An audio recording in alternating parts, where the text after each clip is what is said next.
सुबह का वक्त था। गांव की गलियों में हल्की धूप फैल रही थी और मिट्टी की ताजी खुशबू हर तरफ महसूस हो रही थी। रामदास और उसकी बेटी राधिका अपने पुराने लकड़ी के रेहड़ी पर सब्जियां सजाए खड़े थे। गाजर, टमाटर, मिर्च और लौकी। सब्जी ले लो, सब्जी। रामदास की आवाज हल्की सी थकान के बावजूद गूंज रही थी। उसके चेहरे पर मुस्कान थी, लेकिन आंखों में चिंता झलक रही थी। राधिका अपने पिता के साथ खड़ी थी और हल्का सा हंसते हुए ग्राहकों को थैले दे रही थी। वह जानती थी कि उनके पास बहुत पैसा नहीं है, लेकिन ईमानदारी और मेहनत से ही उन्हें गुजारा करना पड़ता है। कुछ ही देर में एक बुजुर्ग ग्राहक आए। उन्होंने रामदास से गाजर और टमाटर खरीदे। राधिका ने प्यार से थैला पकड़ा और बोली, ये लीजिए चाचा, बाकी पैसे रख लीजिए। बुजुर्ग मुस्कुराए और दुआ दी। भगवान तुम्हारा भला करे बेटा। फिर रामदास ने अपनी बेटी से कहा, बेटा तुम्हारी माँ इंतजार कर रही होगी, खाना बनाने के लिए लकड़ी ले आओ। राधिका ने हंसकर जवाब दिया, जी बाबा, अब भी जाती हूँ। गांव का माहौल सरल था, लेकिन हर किसी की जिंदगी संघर्षों से भरी थी। गरीब होते हुए भी रामदास और राधिका की मेहनत और इज्जत हर किसी की नजर में साफ दिखाई दे रही थी। लेकिन राधिका को नहीं पता था कि इसी दिन उसके जीवन में एक ऐसा मोड़ आएगा जो उसकी हिम्मत और परिवार की ताकत को परखेगा। राधिका लकड़ी लेने जंगल के रास्ते पर जा रही थी कि तभी बाइक की आवाज सुनाई दी। विक्रम, गांव के सरपंच का बिगड़ैल बेटा, अपने दोस्तों के साथ हंसते खेलते उसके पास आया और मुस्कुराते हुए बोला, कहाँ जा रही हो जानेमन? राधिका का चेहरा गुस्से से लाल हो गया और उसने जवाब दिया, बदतमीज, मुझसे इस तरह से बात करने की हिम्मत कैसे हुई? विक्रम ठहाका मारते हुए बोला, अरे लड़की, शायद तू मुझे पहचानती नहीं, मैं सरपंच का बेटा हूँ। राधिका ने बिना डरे कहा, तो क्या हुआ? क्या तू फिर किसी भी लड़की को सड़क पर रोककर छेड़ेगा? विक्रम गुस्से से चिल्लाया, बहुत ऊंची आवाज में बोल रही है, पकड़ो इसको। उसके दोस्त आगे बढ़े और जबरदस्ती राधिका का हाथ पकड़ लिया।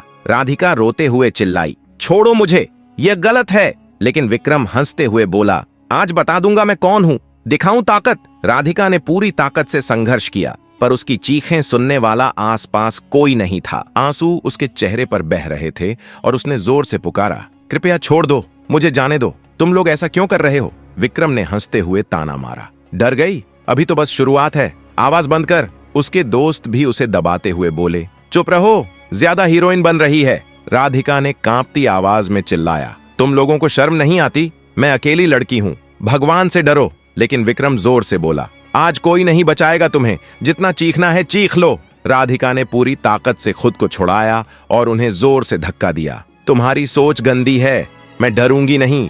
वह दौड़ पड़ी, गिरते संभलते हुए, सांसें टूटती हुई और घर की ओर चिल्लाई, पापा, पापा बचाओ।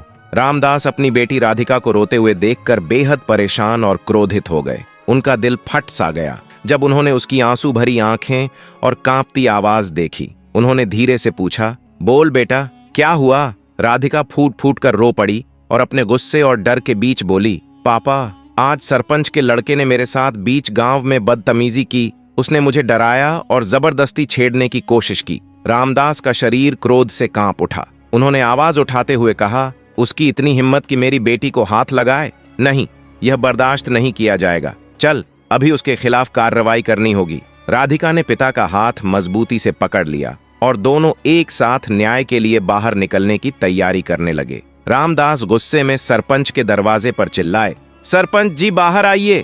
थोड़ी ही देर में सरपंच बाहर आए और बनावटी सम्मान भरे स्वर में बोले, बोलिए चाचा जी, कैसे आना हुआ? रामदास का क्रोध नियंत्रण से बाहर था। वह दहाड़ते हुए बोले, अपने लड़के को सुधार लो, मेरी बेटी की इज्जत से खेला है। सरपंच ने ठहाका लगाया और नासमझी भरे अंदाज में कहा, मेरा लड़का ऐसा नहीं कर सकता, झूठ बोलती है तेरी लड़की। राधिका आंखों में आंसू भरकर कांपते स्वर में बोली, मैं सच बोल रही हूं। लेकिन सरपंच ने ताने मारते हुए कहा, जा कर एफआईआर, देखता हूं क्या कर लेगी। राधिका ने हिम्मत जुटाई और दृढ़ता से जवाब दिया, हाँ जाऊंगी, कानून सबके लिए बराबर है। रामदास ने अपनी बेटी का हाथ मजबूती से पकड़ा और कहा कि अब समय न्याय के लिए खड़ा होने का है। उन्होंने दोनों हाथों से अपने गुस्से और साहस को संयोजित किया और तय किया कि अब किसी भी हालत में उनकी बेटी की इज्जत को कोई नुकसान नहीं पहुंचा सकता। थाने के अंदर हल्की खामोशी थी जब राधिका और रामदास दरवाजा खोलकर अंदर आए। इंस्पेक्टर सिंह अपनी कुर्सी पर बैठे हुए फाइलें देख रहे थे।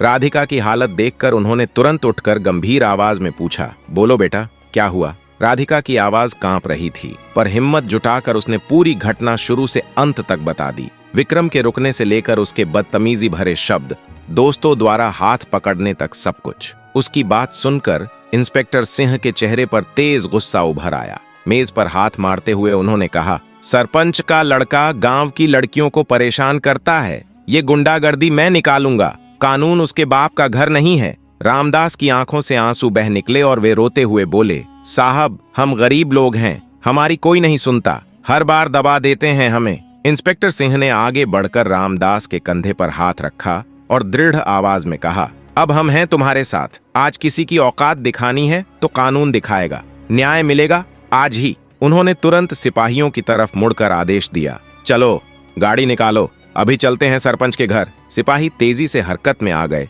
हथकड़ियां और डंडे उठाए। थाने में जोश भर गया। राधिका ने अपने आंसू पोंछे, उसके चेहरे पर डर की जगह उम्मीद की चमक दिखाई देने लगी। आज पहली बार उसे लगा सच बोलना और लड़ना सही था। सरपंच के घर के सामने पुलिस जीप अचानक रुकी और इंस्पेक्टर सिंह तेज आवाज में चिल्लाए, कहां है वो गुंडा, बाहर निकल। विक्रम डरते डरते बाहर आया और कांपते हुए बोला, क्या हुआ साहब? इंस्पेक्टर ने उसका चेहरा देखते ही जोरदार थप्पड़ मारा और गरजते हुए कहा, बोलने की तमीज नहीं है? गांव की लड़की से बदतमीजी करेगा? विक्रम पीछे की ओर लड़खड़ाया और गिरते गिरते बचा। वह गिड़गिड़ाता हुआ बोला, साहब गलती हो गई, दोबारा नहीं होगा, मत मारिए। इंस्पेक्टर ने कॉलर पकड़कर जोर से झटका और कहा, छोड़ूंगा नहीं आज, बहुत बदमाशी दिखा चुका है। तभी विक्रम ने अचानक खुद को छुड़ाने की कोशिश की और भागने लगा, लेकिन सिपाहियों ने आगे बढ़कर उसे पकड़ लिया। धक्का मुक्की होने लगी। विक्रम चिल्लाया, मुझे छोड़ो, मैंने कुछ नहीं किया, सब झूठ है। इंस्पेक्टर गुस्से से दहाड़े, झूठ? पूरी गांव की बेटियां डरती हैं तुमसे, आज अकड़ तोड़ दूंगा। विक्रम चिल्लाकर बोला, मेरे बाप का नाम पता है, सरपंच है वो। इंस्पेक्टर ने फिर धक्का देकर जमीन पर गिराया और बोला, कानून तेरे बाप की जागीर नहीं, पकड़ो इसे, हथकड़ी लगाओ, इसे जेल में डालूंगा। राधिका ने अपनी पूरी हिम्मत जुटाकर तेज आवाज में कहा, आज पता चलेगा कि गरीब की इज्जत कितनी मजबूत होती है। तभी आसपास खड़े पूरे गांव वाले ताली बजाने लगे और जोर जोर से नारे लगाने लगे, इंसाफ चाहिए। इस पर इंस्पेक्टर ने दृढ़ स्वर में दोबारा कहा, हथकड़ी लगाओ, लेकर चलो जेल। सिपाही तुरंत विक्रम को पकड़कर जीप में बैठाने लगे। विक्रम की घबराहट और गांव वालों की राहत के बीच इंसाफ का यह पल गांव की गलियों में गूंज उठा। जैसे ही जीप चली, पूरे गांव में नारा गूंज उठा, बेटी की इज्जत हमारी शान। यह दृश्य यह दिखा रहा था कि चाहे कोई कितना भी बड़ा क्यों ना हो, कानून और साहस की ताकत से हर अन्याय का अंत किया जा सकता है। राधिका की आंखों में अब डर नहीं था, बल्कि एक नई उम्मीद की चमक थी जो पूरे गांव में फैल रही थी। यह कहानी हमें एक बेहद महत्वपूर्ण सीख देती है, ना गरीब छोटा होता है, ना अमीर बड़ा। इज्जत हर किसी की बराबर होती है और किसी को भी अपने पद या धन के कारण दूसरों की इज्जत पर हाथ डालने का अधिकार नहीं है। राधिका और उसके पिता ने हमें दिखाया कि साहस, हिम्मत और सच्चाई की ताकत हमेशा किसी अन्याय को हराती है। कानून हमेशा सच के साथ खड़ा होता है और किसी भी स्थिति में हमें न्याय के लिए लड़ने से पीछे नहीं हटना चाहिए। अगर आप या आपके आसपास कोई अन्याय का शिकार हो रहा है तो चुप मत रहिए, आवाज उठाइए और सही कदम उठाइए। ये कहानी सिर्फ मनोरंजन ही नहीं, बल्कि हमें यह याद दिलाती है कि समाज में हर व्यक्ति की इज्जत और अधिकार समान है। राधिका की हिम्मत और पिता का साहस यह दिखाते हैं कि जब सही और न्याय की बात आती है तो किसी भी बाधा से डरना नहीं चाहिए। हमारी कहानी आपको कैसी लगी? अगर आपको यह कहानी पसंद आई हो तो वीडियो को लाइक कीजिए, शेयर कीजिए और हमारे चैनल को सब्सक्राइब करना बिल्कुल मत भूलिए। धन्यवाद।